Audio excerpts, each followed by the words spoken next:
ഇന്ന് അബായ മേടിക്കാൻ പോയാലോ? നല്ല വിലക്കുറവുള്ള, അതായത് സൗദികൾ നടത്തുന്ന ഒരു ഷോപ്പിലാണ് നമ്മൾ പോകുന്നത്. അവിടെയാണെങ്കിൽ നല്ല വിലക്കുറവാണ്. 20 റിയാൽ മുതൽ സ്റ്റാർട്ടിങ്.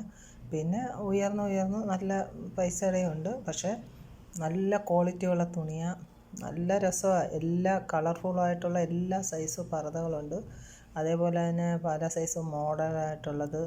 അതേപോലെ തന്നെ ഏത് പ്രായക്കാർക്കും ഏത് ടൈപ്പ് വേണമെങ്കിലും ഇവിടെ ലഭ്യമാണ്. അത്രയ്ക്ക് രസമാണ്. എല്ലാം നല്ല ഭംഗിയാണ്, ഒന്നിനൊന്ന് മെച്ചമാണ്. കറുത്ത പർദ്ദ തന്നെ അതിൻ്റെ ഡിസൈനൊക്കെ നല്ല വെറൈറ്റിയാണ്. ഇതൊക്കെ നല്ല വിലക്കുറവാണ്. അതേപോലെ തന്നെ സബ്സ്ക്രൈബ് ചെയ്യാൻ മറക്കരുതേ. ഒരുപാട് കളക്ഷനുണ്ട്, ഒത്തിരി കളക്ഷനുണ്ട്. ഇനി അടുത്ത വീഡിയോ ആയിട്ട് വരാം. Okay, by.